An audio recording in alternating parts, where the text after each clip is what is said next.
तो hello students, स्वागत है आपका the BCA student YouTube channel में। आज हम सी प्रोग्राम की वीडियो सीरीज कंटिन्यू करने जा रहे हैं, जिसमें आज हम देखेंगे चैप्टर 4, जो कि है इंट्रोडक्शन टू प्रॉब्लम सॉल्विंग। पिछले वीडियोस में हमने सी प्रोग्रामिंग को बहुत ही अच्छे से समझा, जिसमें हमने यूनिट 1, 2, 3 देखा था, जिसमें हमने इंट्रोडक्शन टू सी लैंग्वेज, उसकी हिस्ट्री देखी थी, ऑपरेटर्स के बारे में देखा था हमने, और कंट्रोल स्ट्रक्चर में हमने इफ एल्स कंडीशंस और लूप्स के बारे में डिटेल में समझा था। आज के वीडियो में हम लोग प्रॉब्लम सॉल्विंग समझेंगे कि प्रॉब्लम सॉल्विंग का कॉन्सेप्ट क्या है। तो चलिए शुरू करते हैं बिना किसी टाइम पास के। तो सबसे पहले देखते हैं introduction to problem solving. Problem solving है क्या? Problem solving is a systematic approach to finding solution to complex or challenging situations. It involves breaking down the problem into smaller, manageable components and developing a strategy to address each component effectively. Problem solving एक fundamental skill है जो हर किसी को जिंदगी के अलग अलग phases में जरूरत पड़ती है उसकी। चाहे आप स्टूडेंट हो, प्रोफेशनल हो, या फिर आप घर में ही काम क्यों ना कर रहे हो, प्रॉब्लम्स हर जगह होती हैं और हमें उन्हें सॉल्व करना होता है। प्रॉब्लम सॉल्विंग का बेसिक आइडिया है कि आप ये समझे कि आपके सामने क्या चैलेंज है और फिर उसको बेहतरीन तरीके से उसका सोल्यूशन ढूंढें। रियल लाइफ में हम रोजमर्रा के सिचुएशन में भी प्रॉब्लम सॉल्विंग करते हैं। जैसे एक एग्जांपल से समझिए आप। मानिए, सोचिए आपकी अपनी क्लास में अटेंडेंस का रिकॉर्ड मेंटेन करना है, लेकिन आपको मैनुअल वर्क काफी टीडियस लगता है। तो ये एक प्रॉब्लम हो जाएगी। तो इसका आपको सोल्यूशन क्या हो सकता है, ये आपको सोचना पड़ेगा कि इसका सोल्यूशन क्या हो सकता है। तो इसका सोल्यूशन ये हो सकता है, आप एक ऑटोमेटेड सिस्टम या स्प्रेडशीट डिजाइन कर सकते हैं जो ऑटोमेटिकली अटेंडेंस कैलकुलेट करे। यानी कि टोटल कितने बच्चे आए हैं, उसमें ऑटोमेटिक फॉर्मूला से कैलकुलेट किया जा सकता है स्प्रेडशीट में, जो कि आपको मैनुअली करने में बहुत ही मेहनत लग सकती थी। तो एक प्रॉब्लम थी जिसका एक सोल्यूशन आपने ढूंढा। तो चलिए अब समझते हैं कॉन्सेप्ट ऑफ प्रॉब्लम सॉल्विंग क्या है। Problem solving, the process of working through details of a problem to reach solution. Problem solving involves identifying the problem, gathering information, generating possible solutions, and implementing the best solution. Problem solving एक ऐसी process है जिसमें हम एक current situation से Dzire situation तक का सफर plan करते हैं। मतलब जो कुछ गलत हो रहा है या जहां दिक्कत है, वहां से निकलने का तरीका ढूंढते हैं। प्रॉब्लम सॉल्विंग को हम एज ए स्ट्रक्चर अप्रोच देख सकते हैं, जिसमें कुछ स्टेप्स होती हैं, जैसे प्रॉब्लम को आइडेंटिफाई करना, उसको एनालाइज करना, फिर पॉसिबल सॉल्यूशन एक्सप्लोर करना। ये स्ट्रक्चर अप्रोच इंश्योर करती है कि आप जो भी सॉल्यूशन निकालो वो इफेक्टिव हो और ना सिर्फ टेम्पोररी फिक्स हो। अब देखते हैं प्रॉब्लम सॉल्विंग टेक्निक्स क्या होती है। मतलब प्रॉब्लम सॉल्व करने की कुछ टेक्निक्स होती हैं जो कि इस प्रकार हैं। इसमें सबसे पहला है, प्रॉब्लम सॉल्विंग टेक्निक्स के बारे में बात करेंगे। हर टेक्निक्स का एक अपना यूनिक मेथड है और डिसीजन सिचुएशन में अलग टेक्निक्स काम करती हैं। इसमें सबसे पहला है ट्रायल एंड एरर। तो चलिए समझते हैं ट्रायल एंड एरर क्या है। Trial and error involves trying various solutions until one works. It is often used when there is no immediate clear solution and rely on persistence. यानी trial and error एक काफी पुरानी और simple technique है। इसमें आप अलग अलग तरीके ट्राई करते हैं और फिर देखते हैं कि कौन सा मेथड काम करता है और कौन सा नहीं। ये टेक्निक्स उन प्रॉब्लम के लिए काम करती हैं जहां कोई डेफिनिट सॉल्यूशन नहीं होता, जहां आपको एक्सप्लोर करना पड़ता है। इसका सबसे बड़ा एडवांटेज ये है कि आपको हर मेथड का आउटकम समझ आता है, लेकिन डिसएडवांटेज भी ये है कि ये बहुत टाइम कंज्यूमिंग हो सकता है और कुछ केसेस में रिसोर्सेज भी वेस्ट हो सकते हैं। जैसे यहाँ पे एक एग्जांपल दिया गया है, trying different password until the correct one is found. यानी कि जब आप किसी चीज का पासवर्ड भूल जाते हैं, तो आप बार बार ट्राई करते हैं डिफरेंट पासवर्ड का यूज करके, जब तक कि वो वर्क ना करे, जो कि करेक्ट फाउंड ना हो जाए पासवर्ड। तो ये एक ट्रायल एंड एरर का एग्जांपल है, जो कि एक प्रॉब्लम सॉल्विंग टेक्निक है। यहाँ पे आपको प्रॉब्लम थी कि आप पासवर्ड भूल गए हैं, तो आप बार बार ट्राई करेंगे और तब तक ट्राई करेंगे जब तक आप करेक्ट पासवर्ड तक ना पहुंच जाएं। तो ये एक ट्रायल एंड एरर का एग्जांपल हो गया। दूसरी प्रॉब्लम सॉल्विंग टेक्निक्स आती है brain storming. Brain storming encourage the generation of ideas through free thinking and collaborations. It allows a wide range of potential solutions to be considered. Brainstorming एक creative technique है जो groups में काम आती है। इस टेक्निक्स में लोग अपने आइडियाज को फ्रीली एक्सप्रेस करते हैं बिना किसी जजमेंट के। हर इंसान अपने आइडियाज को शेयर करता है, फिर उन आइडियाज को एनालाइज किया जाता है। ब्रेनस्टॉर्मिंग का एडवांटेज ये है कि ये कोलैबोरेटिव होता है और इसमें नई नई पॉसिबिलिटी इमर्ज होती हैं जो शायद अकेले सोचने में नहीं आती। इसका एक एग्जांपल है a group of designers brainstorming ideas for a new product. यानी अगर एक टीम को एक न्यू प्रोडक्ट डिजाइन करना है तो सब लोग ब्रेनस्टॉर्मिंग सेशन रखते हैं। हर टीम मेंबर अपना अपना आइडिया शेयर करेंगे, चाहे वो कितना भी यूनिक हो या फिर कितना भी ऑड हो। फिर टीम मिलकर उन आइडियाज को एनालाइज करेगी और जो बेस्ट आइडिया होगा उसे इम्प्लीमेंट करेगी। तो ये था ब्रेनस्टॉर्मिंग का कॉन्सेप्ट, जो कि प्रॉब्लम सॉल्विंग टेक्निक है। अब देखते हैं तीसरी प्रॉब्लम सॉल्विंग टेक्निक, जिसका नाम है डिवाइड एंड कॉन्क्योर। तो चलिए समझते हैं डिवाइड एंड कॉन्क्योर टेक्निक्स में क्या होता है। Divide and conquer breaks a large problem into smaller, सबसे बड़ी पॉइंट यही है, smaller sub problems that are easier to solve. The solution to these sub problems are combined to solve a overall problem. तो divide and conquer techniques एक strategic approach है जिसमें आप problems को छोटे छोटे सब प्रॉब्लम्स में डिवाइड कर देते हैं और फिर हर प्रॉब्लम को अलग अलग सॉल्व करते हैं। इस टेक्निक का एडवांटेज ये होता है कि कॉम्प्लिकेटेड प्रॉब्लम सिंपल बन जाती हैं और आपको हर छोटी प्रॉब्लम का सोल्यूशन निकालना आसान लगता है। यहाँ पे एक एग्जांपल गिवन है, software designer engineer breaks down a complex program into smaller modules. यानी सोचिए आपको एक बड़ा प्रोजेक्ट कंप्लीट करना है। फॉर एग्जांपल एक सॉफ्टवेयर एप्लीकेशन बनानी है। अगर आप डायरेक्टली प्योर प्रोजेक्ट को सॉल्व करने बैठेंगे तो ओवरवेलमिंग लग सकता है। लेकिन अगर आप उस प्रोजेक्ट को छोटे छोटे मॉड्यूल्स में डिवाइड कर देते हैं, जैसे यूजर इंटरफेस, एक एक मॉड्यूल बना देंगे, जैसे एक यूजर इंटरफेस हो जाएगा, एक डेटाबेस हो जाएगा, एक बैकएंड लॉजिक हो जाएगा। मतलब एक पूरे बड़े प्रोजेक्ट को छोटे छोटे हिस्सों में डिवाइड कर देते हैं, फिर उसको अलग अलग सॉल्व करते हैं, तो आप बहुत आसानी से उसे सॉल्व कर सकते हैं। तो ये था डिवाइड एंड कॉन्क्योर का कॉन्सेप्ट, जो कि एक प्रॉब्लम सॉल्विंग टेक्निक्स है। तो प्रॉब्लम सॉल्विंग टेक्निक्स तो हमने देख लिया, जिसमें तीन टेक्निक्स देखी, trial and error, brainstorming and divide and conquer. तो प्रॉब्लम सॉल्व करने की कुछ स्टेप्स भी होते हैं जो हम यहाँ देखेंगे। तो देखते हैं स्टेप्स इन प्रॉब्लम सॉल्विंग क्या होता है। अब हम प्रॉब्लम सॉल्विंग के स्पेसिफिक स्टेप पर फोकस करते हैं। ये स्ट्रक्चर स्टेप आपको हर प्रॉब्लम सॉल्व करने में हेल्प करेंगे। तो सबसे पहला स्टेप प्रॉब्लम सॉल्विंग में आता है, define the problem. Problem solving का पहला स्टेप है प्रॉब्लम को क्लियरली डिफाइन करना। जब तक आपको ये पता नहीं चलेगा कि प्रॉब्लम है क्या, आप उसका सोल्यूशन नहीं ढूंढ सकते। प्रॉब्लम को क्लियरली डिफाइन करना काफी जरूरी होता है, क्योंकि अगर प्रॉब्लम ही क्लियर नहीं है तो उसका सोल्यूशन भी वेग हो सकता है।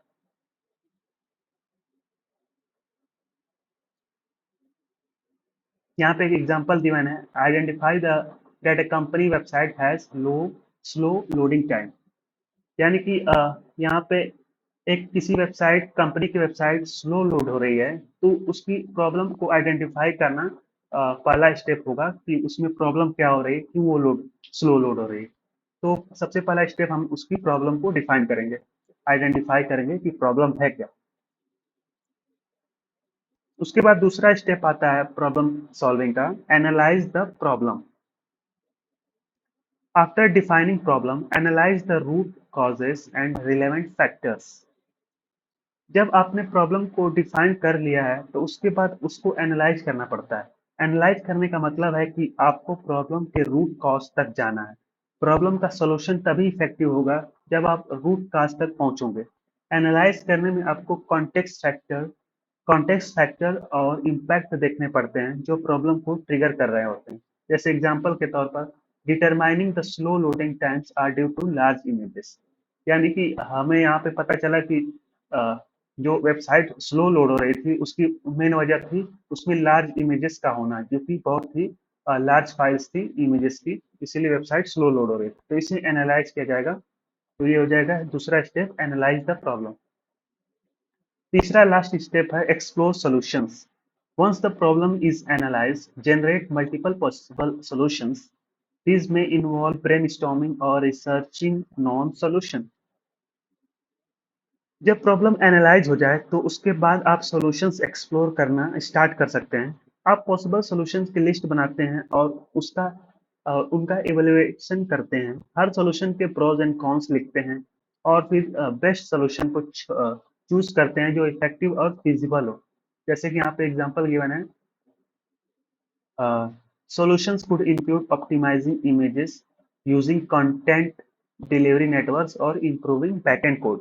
यानी कि सोल्यूशन हो सकता है आप इमेजेस को कंप्रेस करके उनकी साइज को रिड्यूस करें ताकि वेबसाइट लोड स्पीड फास्ट हो जाए, या तो फिर यूजिंग कंटेंट डिलीवरी नेटवर्क से यूज कर सकते हैं, या फिर आप बैकएंड कोड के लॉजिक को इम्प्रूव कर सकते हैं। तो ये हो गए सॉल्यूशंस, जो कि तीसरा स्टेप है। तो यहाँ पे हमने तीनों स्टेप देख लिए प्रॉब्लम सॉल्विंग के। सबसे पहला डिफाइन द प्रॉब्लम, दूसरा एनालाइज द प्रॉब्लम, तीसरा एक्सप्लोर द सॉल्यूशंस। तो ये थे प्रॉब्लम सॉल्विंग के स्टेप्स जो कि हमें फॉलो करने पड़ते हैं किसी भी प्रॉब्लम को सॉल्व करने के लिए। अब देखते हैं एल्गोरिदम्स एंड फ्लो चार्ट क्या होता है। तो सबसे पहले समझते हैं एल्गोरिदम क्या होता है। N algorithm is a finite set of well-defined instructions for solving a particular problem। तो एल्गोरिदम एक स्टेप बाय स्टेप प्रोसेस होता है जो किसी स्पेसिफिक टास्क या प्रॉब्लम को सॉल्व करने के लिए बनाया जाता है। एल्गोरिदम का मेन पर्पस होता है इंस्ट्रक्शन को ऐसे डिफाइन करना कि मशीन या इंसान इजीली फॉलो कर सके। ये किसी ऑर्डर सीक्वेंस ये एक ऐसी ऑर्डर सीक्वेंस होती है जिसमें हर स्टेप को क्लियर और स्पेसिफिक काम होता है। एल्गोरिदम हर जगह यूज होती हैं, चाहे आप कुकिंग रेसिपी फॉलो कर रहे हो या एक कॉम्प्लेक्स सॉफ्टवेयर डेवलप कर रहे हो। हर जगह एल्गोरिदम जरूरी होती है ताकि हमें पता चले कि प्रोसेस क्या क्या है और एंड रिजल्ट तक कैसे पहुंचा जा सकता है।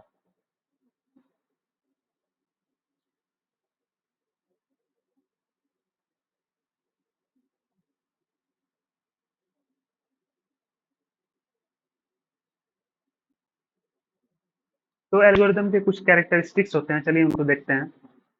सबसे पहला कैरेक्टरिस्टिक है finiteness. The algorithm must terminate after a finite number of steps. यानी कि एल्गोरिदम फाइनाइट स्टेप में कंप्लीट हो जाने चाहिए, यानी कभी इनफाइनाइट लूप में नहीं जाना चाहिए। ये कैरेक्टरिस्टिक्स इंपॉर्टेंट है, आप इन्हें याद कर सकते हैं। इन्हें याद करना ही पड़ेगा आपको। ये 5 कैरेक्टरिस्टिक्स होते हैं। सबसे पहला है फाइनाइटनेस, यानी कि इसमें क्या है, algorithm must terminate after a finite number of steps. दूसरा कैरेक्टरिस्टिक्स है एल्गोरिदम का डेफिनिटनेस।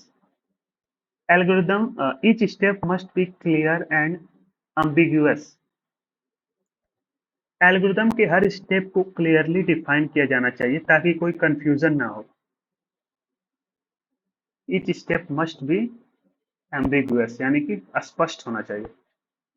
तीसरा है input. The algorithm must have specific inputs. हर एल्गोरिदम को कुछ इनपुट चाहिए होता है, जैसे चाय के एग्जांपल में पानी, दूध, चाय पत्ती एक्सेट्रा, ये सब इनपुट होते हैं।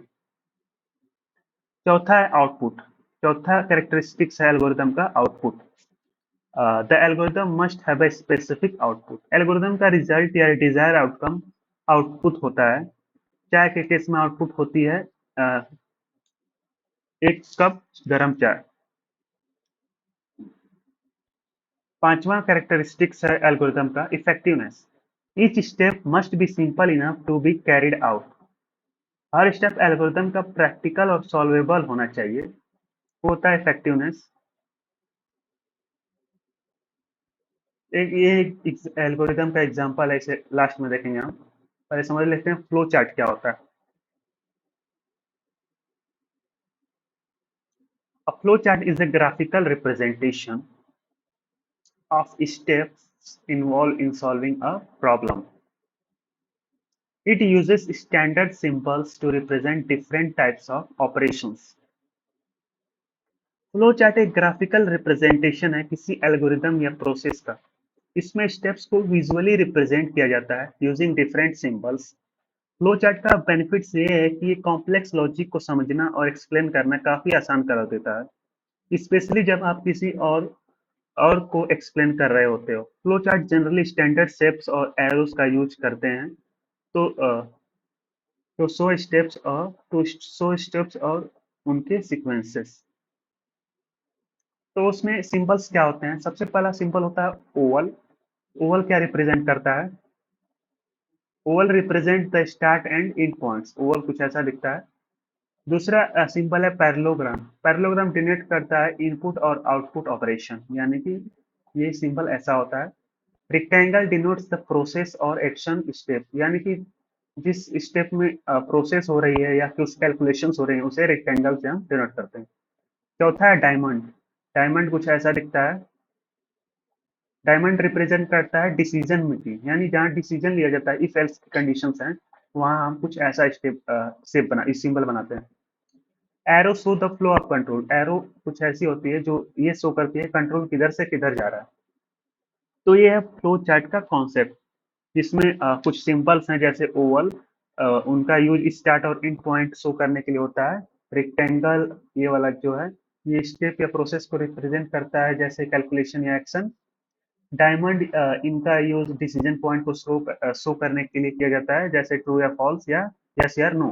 वहीं पैरेललोग्राम का यूज होता है इनपुट या आउटपुट को रिप्रेजेंट करना, जैसे यूजर इनपुट या प्रिंट आउटपुट। एरो स्टेप को फ्लो ऑफ सीक्वेंस को शो करता है। तो चलिए इसको एक एग्जांपल से समझते हैं।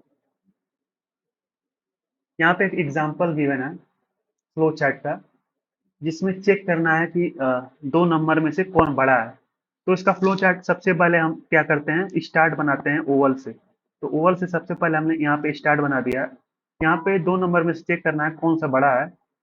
ए और बी दो नंबर्स हैं, यानी कि दो वेरिएबल्स के वैल्यूज हैं। तो प्रॉब्लम ये है, इसका सोल्यूशन फ्लो चार्ट हमको बनाना है कि दो नंबर में से कौन सा बड़ा है। तो फ्लो चार्ट हम इसका ऐसे बनाएंगे, सबसे पहले स्टार्ट करेंगे जिसको ओवल सिंबल से रिप्रेजेंट करेंगे। उसके बाद हम लोग पैरेललोग्राम का सिंबल का यूज करेंगे, क्योंकि यहाँ पे हम लोग इनपुट ऑपरेशन यूज कर रहे हैं। इंटर टू नंबर्स ए और बी, यानी कि सबसे पहले ए और बी को हम लोग इनपुट कराएंगे, तो यहाँ पे पैरेललोग्राम सिंबल यूज करेंगे। तो इनपुट होने के बाद का स्टेप आएगा हमारे पास डिसीजन मेकिंग का, यानी कि कंडीशन चेक होगी यहाँ पे कि ए बड़ा है कि बी बड़ा है, यानी कि यहाँ पे चेक होगा ए इज ग्रेटर देन बी। तो यहाँ पे डिसीजन यहाँ पे कंडीशन आ जा रही है ए इज ग्रेटर देन बी। तो यहाँ पे हम लोग सिंपल का यूज कर रहे हैं, डायमंड सिंपल का यूज कर रहे हैं। यहाँ पे आप एरो भी देख सकते हैं, कंट्रोल इधर से इधर आ रहा है, यहाँ से यहाँ, फिर यहाँ से इसमें आया। तो जब ये कंडीशन ट्रू होगी तो क्या होगा, तो कंट्रोल इधर जाएगा। जब यस यानी कि वाई का मतलब यस, यानी कि ये ट्रू हुआ। जब ये कंडीशन ट्रू होगी तो क्या होगा, display the first number is greater. तो हमें प्रिंट कर देना है फर्स्ट नंबर इज ग्रेटर, यानी कि जब ये कंडीशन ट्रू होगी, ए इज ग्रेटर रहेगा, तो हमें प्रिंट कर देना है फर्स्ट नंबर इज ग्रेटर। यहाँ पे भी आप पैरेललोग्राम देख सकते हैं। पैरेललोग्राम इनपुट आउटपुट के लिए होता है, तो यहाँ पे इनपुट हुआ था, यहाँ पे आउटपुट हो रहा है। और इसके बाद क्या हो जा रहा है, स्टॉप हो जा रहा है। लेकिन जब ये कंडीशन फॉल्स हो जा रही है तो यानी कि फॉल्स वाले कंडीशन में, इधर नो वाले में, यहाँ पे नो देख रहे हैं, ये फॉल्स और नो इक्वल, दोनों एक ही मतलब है दोनों का। जब कंडीशन फॉल्स है तो इधर नहीं जाएगा, यहाँ पे जब ट्रू होगा तभी इधर जाएगा। जब कंडीशन फॉल्स हो जाएगी तो इधर नो वाले की तरफ आएगा और यहाँ पे डिस्प्ले करेगा सेकेंड नंबर इज ग्रेटर, यानी कि यहाँ पे प्रिंट हो जाएगा बी इज ग्रेटर, और इसके बाद स्टॉप हो जाएगा। तो आप देख सकते हैं यहाँ पे कंडीशंस कैसे बनाए गए हैं फ्लो चार्ट के यूज करके। यहाँ पे एक डायमंड का यूज किया गया है और यहाँ पे कंडीशन लगाई गई ए इज ग्रेटर देन बी। जब ये ट्रू होगी कंडीशन तो इधर ये वाला एग्जीक्यूशन होगा, ट्रू के लिए ये है और फॉल्स के लिए ये है। तो आप देख सकते हैं ये एरो से रिप्रेजेंट किया गया है, ऐसे गया है और ऐसे आके स्टॉप हो गया है। यानी कि जब ट्रू होगी तो ये प्रिंट होके ऐसे आके स्टॉप हो जाएगा, ये वाला प्रिंट नहीं होगा। और जब फॉल्स होगा तो इधर नहीं जाएगा, डायरेक्ट इधर प्रिंट करके सेकेंड नंबर इज ग्रेटर और फिर स्टॉप हो जाएगा। तो ये डायग्राम है फ्लो चार्ट का एक एग्जाम्पल के तौर पर। तो चलिए अब समझते हैं conditionals and loops in pseudocode क्या होता है।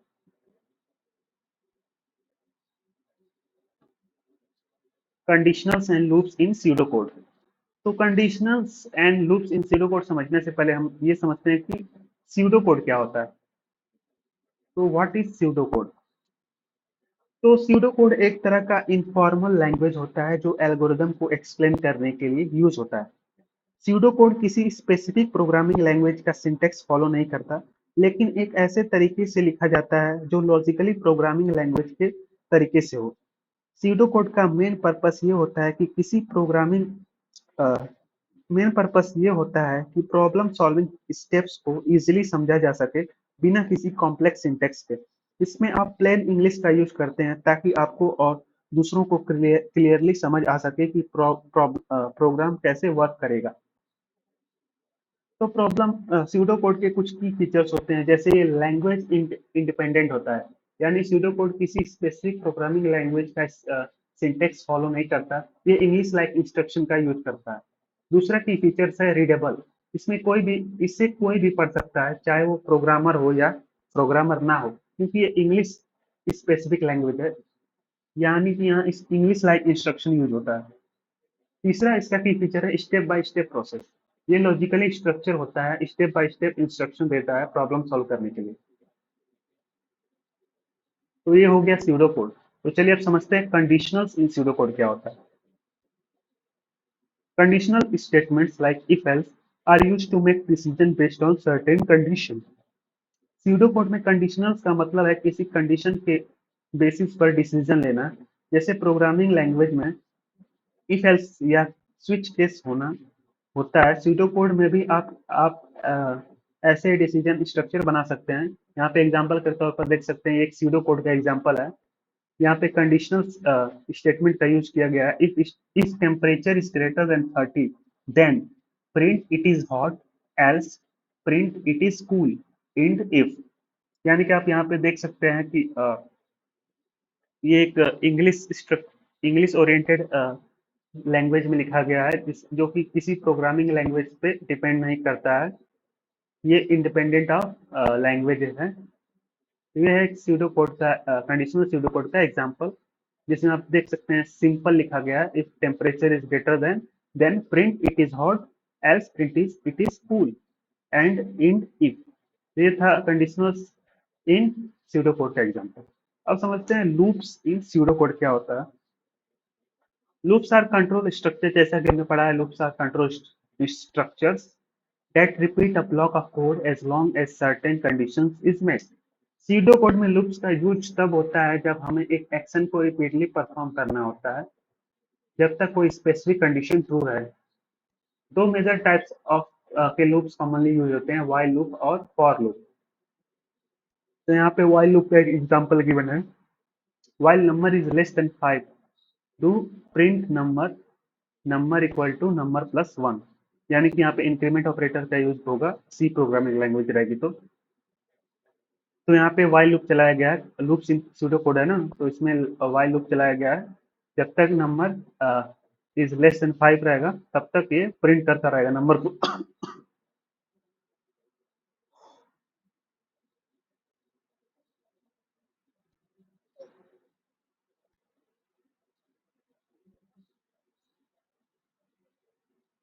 चलिए अब समझते हैं टाइम कॉम्प्लेक्सिटी क्या होती है। टाइम कॉम्प्लेक्सिटी का कॉन्सेप्ट एक इंपॉर्टेंट टूल है जो हम किसी एल्गोरिथम की इफिशियंसी को मेजर करने के लिए यूज करते हैं। टाइम कॉम्प्लेक्सिटी ये बताता है कि जैसे जैसे इनपुट साइड बढ़ता है, वैसे वैसे एल्गोरिथम को एग्जीक्यूट करने के लिए टाइम कैसे चेंज होता है। अगर हम कोई एल्गोरिदम लिखते हैं तो हमें उसके परफॉर्मेंस के बारे में भी सोचना पड़ता है। ये परफॉर्मेंस मेनली दो चीजों पर डिपेंड करती हैं।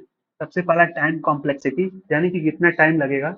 दूसरा स्पेस कॉम्प्लेक्सिटी, यानी कि कितनी मेमोरी कंज्यूम होगी। इसमें हम पहले टाइम कॉम्प्लेक्सिटी को समझते हैं। ये सबसे पहले समझते हैं टाइम कॉम्प्लेक्सिटी क्या है। टाइम कॉम्प्लेक्सिटी एल्गोरिदम को रन करने के एस्टिमेटेड टाइम होता है। यह मेनली इनपुट साइज के ऊपर डिपेंड करता है। छोटे इनपुट के लिए टाइम कॉम्प्लेक्सिटी छोटी होती है और बड़े इनपुट साइज के लिए ज़्यादा टाइम लग सकता है। फॉर एग्जांपल, अगर आपको एक एरे के सारे एलिमेंट्स को प्रिंट करना है, अभी एरे आपने पढ़ा नहीं है, फिर भी एक ब्रीफ इंट्रोडक्शन दे देते हैं। Array is a collection of similar types of data type तो अगर आपको एरे के सारे एलिमेंट्स को प्रिंट करना है तो टाइम कॉम्प्लेक्सिटी डायरेक्टली एरे के साइज पे डिपेंड करेगी। अगर एरे में 5 एलिमेंट्स हैं तो आपको 5 बार प्रिंट करना पड़ेगा, और अगर 100 एलिमेंट्स हैं तो 100 बार। इस रिलेशन को समझने के लिए हम बिग ओ नोटेशन का यूज करते हैं। तो चलिए समझते हैं बिग ओ नोटेशन होता क्या है। Big O notation is used to describe the efficiency of an algorithm in the terms of time complexity. It provides a upper bound and the time required as an input size grow. Big O notation एक mathematical notation है जो किसी algorithm के worst case scenario में time complexity को represent करता है। ये बताता है कि कैसे वर्स्ट केस में एल्गोरिदम का परफॉर्मेंस कैसे चेंज होगा, यानी मैक्सिमम टाइम कितना लग सकता है। बिग नोटेशन के थ्रू हम एल्गोरिदम के परफॉर्मेंस को डिस्क्राइब करते हैं in terms of input size N.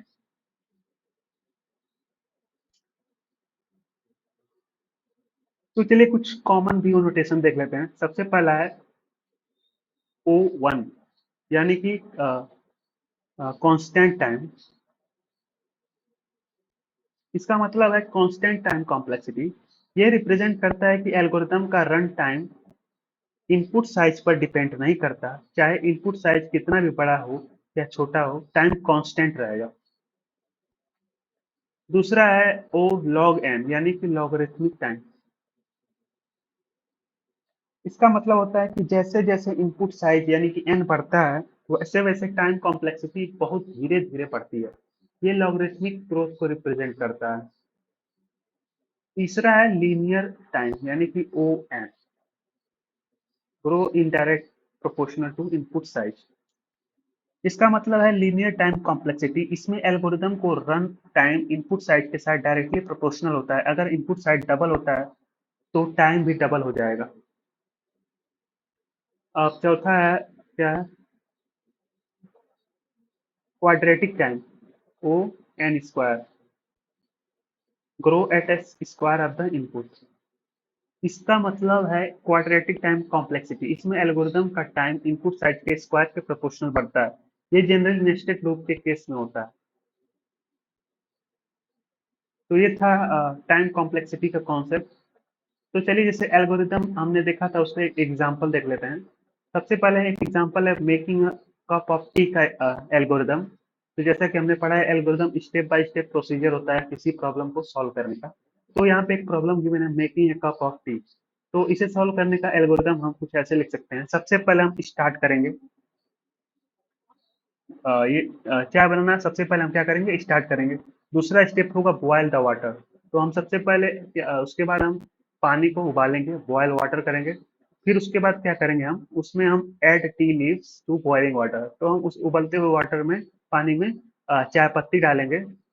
ये हो जाएगा तीसरा स्टेप। फिर चौथे स्टेप में हम उसमें शुगर और मिल्क यानी कि चीनी और दूध मिलाएंगे उसमें, और ये हो जाएगा चौथा स्टेप। फिर पांचवें स्टेप में हम वो तब तक तो उबल जाएगा।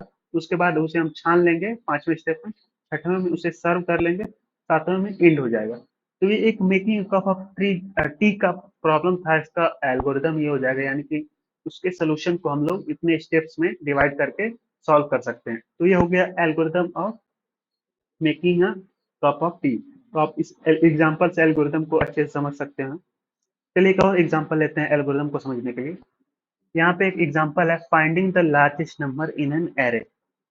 तो आपने एरे तो अभी पढ़ा नहीं है, तो यहाँ पे एक ब्रीफ इंट्रोडक्शन दे देते हैं। जैसे आप कोई वेरिएबल डिक्लेयर करते हैं किसी डेटा टाइप, मान लीजिए इंट में, और उसका नेम लिखो, उसमें एक वैल्यू असाइन करते हैं, मान लीजिए 5। तो यहाँ पे एक वैल्यू को असाइन करने के लिए आपको एक वेरिएबल डिक्लेयर करना है। यदि एक और वैल्यू को आपको यूज करना है, मान लीजिए 15, तो आपको दूसरा वेरिएबल डिक्लेयर करना पड़ेगा।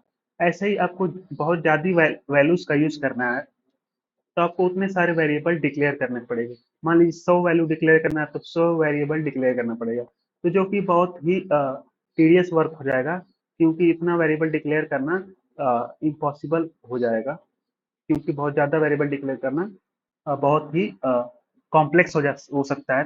तो इसका सोल्यूशन होता है एरे का यूज करना। तो array is a collection of similar types of data type, यानी कि आप इंटीजर डेटा टाइप के बहुत सारी वैल्यूज को स्टोर करना चाहते हैं तो आप एरे का यूज कर सकते हैं। सबसे पहले डेटा टाइप का हम लोग डिक्लेरेशन करेंगे इंट। फिर एरे का नाम देंगे, वही सिंपली जैसे वेरिएबल का नाम लिख देते हैं। और यहाँ पे एक साइज डिफाइन करेंगे, यानी कितनी वैल्यूज आपको स्टोर करनी है। मान लीजिए हमें 5 करनी है, तो यहाँ पे 5 लिख देंगे और इसे बंद कर देंगे। और इनिशियलाइज इसका करेंगे डायरेक्ट, जैसे उसमें कर देते हैं। और यहाँ पे करली ब्रेसेस ओपन करेंगे और जो जो वैल्यू आपको स्टोर करनी है वो यहाँ पे लिख देंगे, कॉमा लगा लगा के।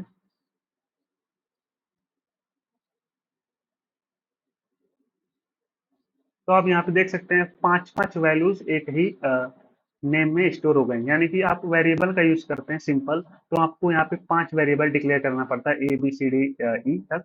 लेकिन एरे में आपको काम आसान हो गया, आपने सिर्फ एक ही एरे डिक्लेयर किया, उसकी साइज बता दी और उसमें 5 वैल्यूज डिक्लेयर कर दी। तो ये हो गया एरे। तो इसको एक्सेस करने के लिए हम यूज करेंगे A0। ये इंडेक्स होता है जो बताता है कि कौन से इंडेक्स पे एरे पे कौन सा एलिमेंट है। यानी कि A0 यानी पहला एलिमेंट, और A1 यानी कि दूसरा एलिमेंट। यानी कि A0 पे 5 है, A1 पे यहाँ पे 6 है, वैसे ही A2 पे ये रहेगा, और A3 पे ये, और A4 पे ये। तो यहाँ पे प्रॉब्लम क्या है, finding the largest number in array. तो इस एरे में लार्जेस्ट नंबर को फाइंड करने का एल्गोरिथम क्या हो सकता है। तो इसका स्टेप बाय स्टेप देखिए सोल्यूशन क्या होगा। तो सबसे पहले तो स्टार्ट करेंगे, फिर initialise max as the first element. तो एक वेरिएबल इनिशियलाइज करेंगे मैक्स नाम से, उसमें हम लोग फर्स्ट एलिमेंट को स्टोर कर देंगे, यानी कि max equal to A0। A0 को हम इनिशियलाइज कर देंगे मैक्स में, यानी कि मैक्स की वैल्यू अब हो जाएगी 5। अब दूसरा स्टेप है लूप थ्रू द एरे। अब इस एरे के हम थ्रू लूप करेंगे, यानी कि आइटरेट करेंगे इससे इससे इससे इससे, फॉर लूप का यूज करके। तो लूप, मान लीजिए लूप चला दिए इसको एरे का से, यहाँ से शुरू से लेके अंत तक। तो तीसरा स्टेप हो गया। चौथे स्टेप में क्या करेंगे, if the current element is greater than max, update max. तो हर आइटरेशन में हम चेक करेंगे कि जो करंट वैल्यू है एरे है, वो जो मैक्स में वैल्यू है वो उससे बड़ी है कि छोटी है। यानी कि हम चेक करेंगे max is less than A of I. यानी कि जो एरे में जो एलिमेंट्स है, जब इस पे आते हैं तो चेक करेंगे, जब 6 बड़ा है तो मैक्स में क्या कर देंगे, यहाँ पे कंडीशन रहेगी इफ। तो मैक्स में हम लोग ए ऑफ आई को स्टोर कर लेंगे। यानी कि जब मैक्स छोटा हो जाएगा ए ऑफ आई से, यानी कि इस उस वाले एलिमेंट से उस टाइम के आइटरेशन पे, तो मैक्स की वैल्यू अपडेट करके जो बड़ी वाली वैल्यू हो जाएगी उसमें स्टोर कर देंगे। ये हो जाएगा चौथा स्टेप। पांचवा, after the loop print the max. यानी कि जब लूप कंप्लीट हो जाएगा तो मैक्स की वैल्यू सबसे बड़ी वाली हो जाएगी, और उससे प्रिंट करके हम लोग एंड कर देंगे। ये हो गया finding the largest number in array. तो ये एक एल्गोरिदम हो गया finding the largest number in array का। इसमें आप देख सकते हैं स्टेप बाय स्टेप प्रोसीजर है, कैसे कैसे करना है हमें। सबसे पहले start initialise max the first element, फिर उसके बाद loop through the array, if the current element is greater than max, update the max. यहाँ पे चेक करेंगे करंट एलिमेंट जो रहेगी उस आइट्रेशन पे एरे की, जब बड़ी रहेगी तो हम मैक्स की वैल्यू अपडेट करके वही वाली वैल्यू स्टोर कर देंगे। फिर after the loop print the max, जब लूप कंप्लीट हो जाएगा तो हम प्रिंट द मैक्स कर देंगे, तो हम फाइंड कर देंगे the largest number in array. तो ये हो गया एग्जांपल ऑफ एल्गोरिदम्स। एक और एग्जांपल हमने यहाँ पे छोड़ा था, उसे क्या था लास्ट में समझेंगे, तो चलिए उसे समझते हैं। यहाँ पे एक एल्गोरिदम है, फैक्टोरियल एल्गोरिदम है। ये भी एक एल्गोरिदम है, प्रोग्रामिंग लैंग्वेज। यहाँ पे भी स्टेप देखिए, 7 स्टेप दिए हैं। तो एल्गोरिदम किसका है, फैक्टोरियल एल्गोरिदम। तो फैक्टोरियल निकालने का एल्गोरिदम है। तो फैक्टोरियल क्या होता है, किसी भी नंबर का फैक्टोरियल, मान लीजिए 3 का फैक्टोरियल क्या होगा। तो 3 का फैक्टोरियल होता है उसके प्रीसीडिंग नंबर्स का मल्टीप्लीकेशन प्रोडक्ट, यानी कि 3 इंटू 2 इंटू 1, जो कि आएगा 6। तो 3 का फैक्टोरियल 6 हो जाएगा। तो यहाँ पे फैक्टोरियल निकालना है 3 का, तो प्रोसीजर इसका होगा फैक्टोरियल 3। एक फंक्शन डिक्लेयर करेंगे और चेक करेंगे if N equal to zero, यानी कि जब एन की वैल्यू जीरो होगी, जैसा कि हम लोग जानते हैं जीरो का फैक्टोरियल होता है 1 होता है। जीरो फैक्टोरियल की वैल्यू होती है 1, और 1 फैक्टोरियल की वैल्यू भी 1 ही होती है। ये याद करने वाली चीजें हैं। जीरो फैक्टोरियल की वैल्यू भी वन होती है और वन फैक्टोरियल की वैल्यू भी वन होती है। तो यहाँ पे कंडीशन है if n equal to zero then return one. यहाँ पे देखिए जब n की वैल्यू जीरो रहेगी, मान लीजिए n की वैल्यू मान जीरो की वैल्यू जीरो फैक्टोरियल को सर्च करे इस फंक्शन में, तो ये रिटर्न करे वन, तो फैक्टोरियल ऑफ जीरो हो जाए वन। यानी जब जीरो नहीं रहा, यानी जीरो से बड़ा रहा है, तो return n into factorial n minus one. यानी कि वन कोई पास कर रहा है, वन का फैक्टोरियल सर्च कर रहा है इस फंक्शन में,